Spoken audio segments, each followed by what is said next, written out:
Hello everyone, welcome to our channel. ಇವತ್ತು ನಾನು ಯಾವುದೇ ಸ್ಟಿಚಿಂಗ್ ಅಥವಾ ಟೈಲರಿಂಗ್ ಬಗ್ಗೆ ಯಾವುದೇ ವಿಡಿಯೋನ ಮಾಡ್ತಾಯಿಲ್ಲ. ಸ್ವಲ್ಪ ಚೇಂಜ್ ಇರಲಿ ಅಂತ ಹೇಳಿಬಿಟ್ಟು ಒಂದು ಸ್ಪೆಷಲ್ಲಾಗಿ ಮತ್ತು ಟೇಸ್ಟಿಯಾಗಿರೋವಂತಹ ಬಿರಿಯಾನಿ ಮಾಡೋದನ್ನು, ಚಿಕನ್ ಬಿರಿಯಾನಿ ಮಾಡೋದನ್ನು ನಿಮಗೆಲ್ಲ ತೋರಿಸ್ಕೊಡ್ತಾಯಿದ್ದೀನಿ. ನಿಮಗೆಲ್ಲ ಗೊತ್ತಿರ್ಬೋದು, ಬಟ್ ನಾನು ಸ್ವಲ್ಪ ಡಿಫ್ರೆಂಟಾಗಿ ಮಾಡ್ತಾಯಿದ್ದೀನಿ. ತುಂಬ ಟೇಸ್ಟಿಯಾಗಿರುತ್ತೆ. ನೀವು ಕೂಡ ಒಂದು ಸಲ ಟ್ರೈ ಮಾಡಿ ನೋಡಿ. ಈ ರೀತಿ ತುಂಬ ಟೇಸ್ಟಿಯಾಗಿ ಬರುತ್ತೆ. ಮತ್ತು ನೀವು ಹೊಸದಾಗಿ ನಮ್ಮ ಚಾನಲ್ನ ನೋಡ್ತಾಯಿದ್ರೆ ದಯವಿಟ್ಟು ಸಬ್ಸ್ಕ್ರೈಬ್ ಮಾಡ್ಕೊಳ್ಳಿ. ಕೆಳಗಡೆ ಕಾಣ್ತಾ ಇರೋ ಬೆಲ್ ಐಕನ್ನ ಟಚ್ ಮಾಡಿ. ಮತ್ತು ನಮ್ಮ ವಿಡಿಯೋ ಇಷ್ಟ ಆದರೆ ಒಂದು ಲೈಕ್ ಕೊಡೋದನ್ನು ಮರಿಬೇಡಿ. ಓಕೆ, ಬನ್ನಿ ಇವಾಗ ಟೇಸ್ಟಿಯಾಗಿರೋ ಬಿರಿಯಾನಿ ಯಾವ ರೀತಿ ಮಾಡೋದು ಅಂತ ನೋಡೋಣ. ಫ್ರೆಂಡ್ಸ್, ನಾನಿಲ್ಲಿ ಬಿರಿಯಾನಿಗೆ ಫಸ್ಟು ಒಂದು 4ರಿಂದ 5 ಈರುಳ್ಳಿನ ಹೆಚ್ಚಿಟ್ಕೊಂಡಿದ್ದೀನಿ. ಮತ್ತು 1 ಇಂಚು 2 ಇಂಚಷ್ಟು ಶುಂಠಿ ತೊಗೊಂಡಿದ್ದೀನಿ. ಮತ್ತು ಒಂದು 5ರಿಂದ 6 ಬೆಳ್ಳುಳ್ಳಿ ಬಿಡಿಸಿಟ್ಕೊಂಡಿದ್ದೀನಿ. ಹಾಗೆ ಒಣಮೆಣಸಿನ್ಕಾಯಿ ಒಂದು 20 ಒಣಮೆಣಸಿನ್ಕಾಯಿನ ತೊಗೊಂಡಿದ್ದೀನಿ. ಚಕ್ಕೆ ಮತ್ತು ಲವಂಗ. ನಾವು ಸ್ವಲ್ಪ ಖಾರ ಜಾಸ್ತಿ ತಿನ್ನೋದ್ರಿಂದ ಜಾಸ್ತಿ ಒಣಮೆಣಸಿನ್ಕಾಯಿ ತೊಗೊಂಡಿದ್ದೀನಿ. ಕೊತ್ತಂಬರಿ ಸೊಪ್ಪು 1 ಕಂತೆ ಮತ್ತು ಪುದೀನ ಸೊಪ್ಪು, ಹಾಗೆ 1 ಟೊಮೊಟೊನ ಹಚ್ಚಿಟ್ಕೊಂಡಿದ್ದೀನಿ. ಇವಾಗ ಫಸ್ಟು ನಾನು ಮೆಣಸಿನ್ಕಾಯಿನ ಸ್ವಲ್ಪ 1 ಸ್ಪೂನ್ ಆಯಿಲ್ ಹಾಕ್ಕೊಂಡು ಕ್ಲೀನಾಗಿ ಫ್ರೈ ಮಾಡ್ಕೊಳ್ಳಿ. ಅದರದ್ದು ಹಸಿ ವಾಸನೆ ಹೋಗಬೇಕು. ಸ್ವಲ್ಪ ಕಲರ್ ಚೇಂಜ್ ಆಗೋಷ್ಟು ಫ್ರೈ ಮಾಡ್ಕೋಬೇಕಾಗುತ್ತೆ. ಅದು ಫ್ರೈ ಆಗೋಷ್ಟರಲ್ಲಿ ಇವಾಗ ಜಾರ್ಗೆ ಹಾಕ್ಕೊಳ್ಳೋಣ. ನಾವು ಆವಾಗಲೇ ಹಚ್ಚಿಟ್ಕೊಂಡಿದ್ವಲ್ಲ ಬೆಳ್ಳುಳ್ಳಿ, ಈರುಳ್ಳಿ, ಕೊತ್ತಂಬರಿ ಸೊಪ್ಪು, ಚಕ್ಕೆ, ಲವಂಗ, ಶುಂಠಿ ಇದಿಷ್ಟನ್ನು ಜಾರ್ಗೆ ಹಾಕ್ಕೋಬೇಕು. ನಾನು ಸ್ವಲ್ಪ ಕ್ವಾಂಟಿಟಿ ಜಾಸ್ತಿ ಮಾಡ್ತಾಯಿದ್ದೀನಿ, ಸೊ ಎಲ್ಲ ಜಾಸ್ತಿ ತೊಗೊಂಡಿದ್ದೀನಿ. ಶುಂಠಿ ಹಾಕ್ಕೊಳ್ಳಿ. ಮತ್ತು ಸ್ವಲ್ಪ ಕೊತ್ತಂಬರಿ ಸೊಪ್ಪಲ್ಲಿ ನಾನು ದಪ್ಪಾಗಿರುತ್ತಲ್ಲ, ಬೇರ್ ಥರ ಇರುತ್ತಲ್ಲ, ಅದನ್ನು ಮಾತ್ರ ಹಾಕ್ಕೊತಾ ಇದ್ದೀನಿ. ಅದನ್ನು ರುಬ್ಬಕ್ಕೆ ಹಾಕ್ಕೊತೀನಿ. ಸೊಪ್ಪು ಥರ ಇರೋದನ್ನು ಮೇಲ್ಗಡೆ ಹಾಗೆ ಹಾಕೋಬೋದು. ಇವಾಗ ಫ್ರೈ ಮಾಡ್ಕೊಂಡ್ವಲ್ಲ ಒಣಮೆಣಸಿನ್ಕಾಯಿ, ಅದನ್ನು ಹಾಕ್ಕೊಂಡಿದ್ದೀನಿ. ಸಣ್ಣದಾಗಿ ರುಬ್ಕೋಬೇಕಾಗುತ್ತೆ. ಇವಾಗ ಆವಾಗಲೇ ನಾವು ಫ್ರೈ ಮಾಡ್ಕೊಂಡ್ವಲ್ಲ ಮೆಣಸಿನ್ಕಾಯಿ, ಅದೇ ಕುಕ್ಕರ್ಗೆ ಆಯಿಲ್ ಹಾಕ್ತಾಯಿದ್ದೀನಿ. ನೀವು ಕ್ವಾಂಟಿಟಿ ಎಷ್ಟು ಮಾಡ್ತೀರಾ ನೋಡಿಕೊಂಡು ಹಾಕ್ಕೊಳ್ಳಿ. ನಾನಿಲ್ಲಿ 2 ಲೋಟ, ದೊಡ್ಡ ಲೋಟದಲ್ಲಿ 2 ಲೋಟ ಅಕ್ಕಿಗೆ ಮಾಡ್ತಾಯಿರೋದು.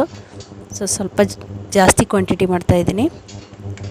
ಆಯಿಲ್ ಹಾಕಿ ನಾವು ಒಗ್ಗರಣೆಗೆ ಫಸ್ಟು ಪಲಾವ್ ಎಲೆ, ಅನಾನಸ್ ಹೂವು, ಏಲಕ್ಕಿ, ಒಂದು ಸ್ವಲ್ಪ ಚಕ್ಕೆ, ಲವಂಗ ಮತ್ತು ಓಂ ಕಾಳು ಇದಿಷ್ಟನ್ನು ಹಾಕ್ಕೊಂಡು ಫಸ್ಟು ಫ್ರೈ ಮಾಡ್ಕೋಬೇಕಾಗುತ್ತೆ.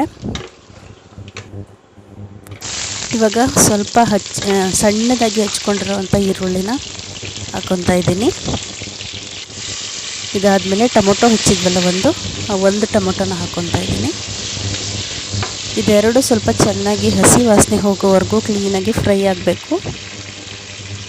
ಇವಾಗ ಪುದೀನ ಸೊಪ್ಪು ಹಚ್ಚಿದ್ವಲ್ಲ ಅದನ್ನು ನಾನು ಒಗ್ಗರಣೆಗೆ ಹಾಕ್ತೀನಿ. ಯಾಕೆಂದರೆ ಅದರದ್ದು ಸ್ಮೆಲ್ ಹೋಗುತ್ತೆ. ಸ್ವಲ್ಪ ಅದರ ಸ್ಮೆಲ್ ಹಾಗೆ ಇದ್ದರೆ, ಹಸಿ ಸ್ಮೆಲ್ ಇದ್ದರೆ ಚೆನ್ನಾಗಿರೋದಿಲ್ಲ. ಸೊ ಒಗ್ಗರಣೆಲೆ ಅದನ್ನು ಕೂಡ ಕ್ಲೀನಾಗಿ ಚೆನ್ನಾಗಿ ಫ್ರೈ ಮಾಡ್ಕೊಳ್ಳಿ.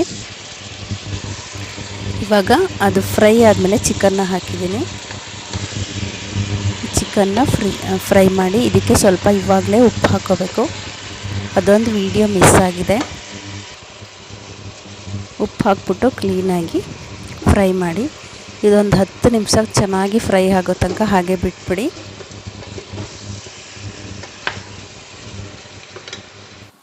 ಆ ಚಿಕನ್ನಲ್ಲಿ ಇರುವಂತಹ ನೀರಿನ ಅಂಶ ಎಲ್ಲ ಫುಲ್ ಡ್ರೈ ಆಗೋವರೆಗೂ ಕ್ಲೀನಾಗಿ ಫ್ರೈ ಮಾಡ್ಕೋಬೇಕಾಗುತ್ತೆ.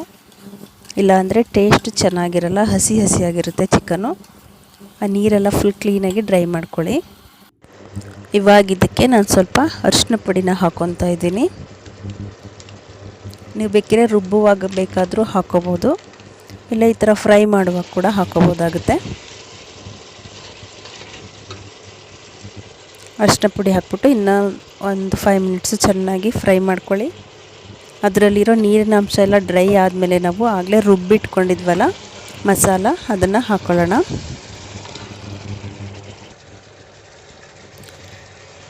ಆ ಬೇಯ್ತಾ ಇರೋದು ಹಬೆ ಯಾವ ರೀತಿ ಬರ್ತಾಯಿದೆ ನೋಡಿ, ಅದು ಕ್ಯಾಮ್ರಾಗೆ ಕಾಣಿಸ್ತಾ ಇದೆ ಅಲ್ವಾ. ಆ ಮಸಾಲ ಎಲ್ಲ ಹಾಕ್ಬಿಟ್ಟು ಚೆನ್ನಾಗಿ ಫ್ರೈ ಮಾಡ್ಕೊಳ್ಳಿ. ನೋಡಿ ಎಷ್ಟು ಚೆನ್ನಾಗಿ ಫ್ರೈ ಆಗಿದೆ ಅಲ್ಲ. ಈ ಮಸಾಲೆ ಹಾಕ್ಬಿಟ್ಟು ಕುಕ್ಕರ್ನ ಕ್ಲೋಸ್ ಮಾಡೋದಕ್ಕೆ ಹೋಗಬೇಡಿ, ಚೆನ್ನಾಗಿರೋದಿಲ್ಲ. ಓಪನ್ ಪ್ಯಾನಲ್ಲಿ ಬೇಯಿಸೋದ್ರಿಂದ ನಿಮಗೆ ತುಂಬ ಚೆನ್ನಾಗಿ ಬರುತ್ತೆ ಚಿಕನು. ಇವಾಗ ನಾನು 2 ಕಪ್ಪು ಅಕ್ಕಿನ ತೊಗೊಂಡಿರೋದ್ರಿಂದ 4 ಕಪ್ ನೀರನ್ನ ಹಾಕ್ತಾಯಿದ್ದೀನಿ.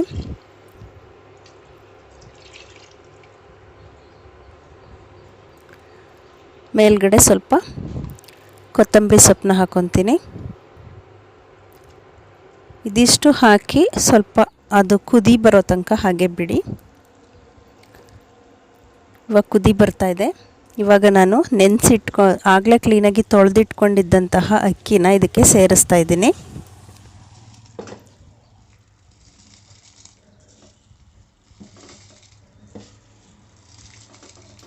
ಫ್ರೆಂಡ್ಸ್, ವಿಡಿಯೋ ಇಷ್ಟ ಆದರೆ ದಯವಿಟ್ಟು ಲೈಕ್ ಕೊಡೋದನ್ನು ಮರಿಬೇಡಿ.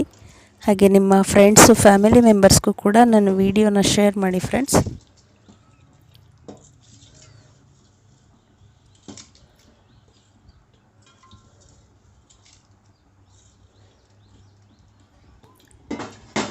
ಅಕ್ಕಿನ ಸೇರಿಸಿದ್ಮೇಲೆ ನೀವು ತಕ್ಷಣವೇ ಕುಕ್ಕರ್ನ ಕ್ಲೋಸ್ ಮಾಡೋದಕ್ಕೆ ಹೋಗಬೇಡಿ.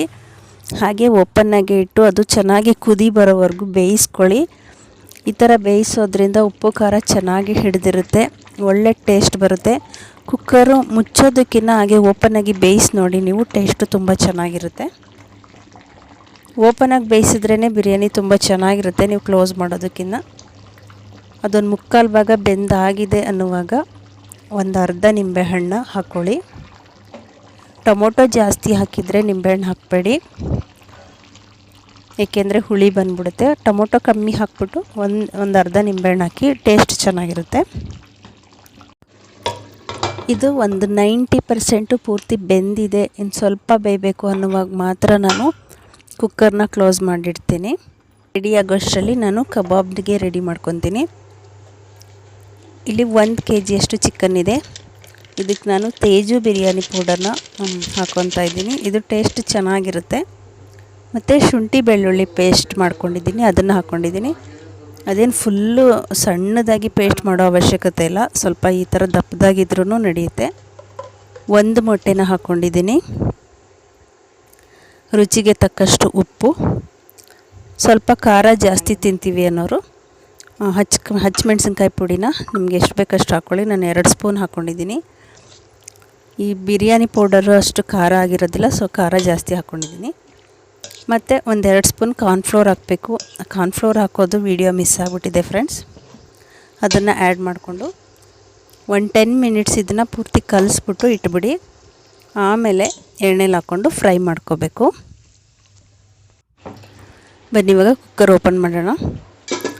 ನೋಡಿ ಬಿರಿಯಾನಿ ಎಷ್ಟು ಚೆನ್ನಾಗಿ ಬಂದಿದೆ ಅಂತ. ನಾನು ಮಾಮೂಲಿ ಮನೆ ಅಕ್ಕಿನಲ್ಲೇ ಮಾಡಿರೋದು, ಇಲ್ಲಿ ಯಾವುದು ಬೀಟಿ ರೈಸ್ ಯೂಸ್ ಮಾಡಿಲ್ಲ. ಇವಾಗ ಕಬಾಬ್ನ ಬೇಯಿಸ್ಕೊತಾ ಇದ್ದೀನಿ.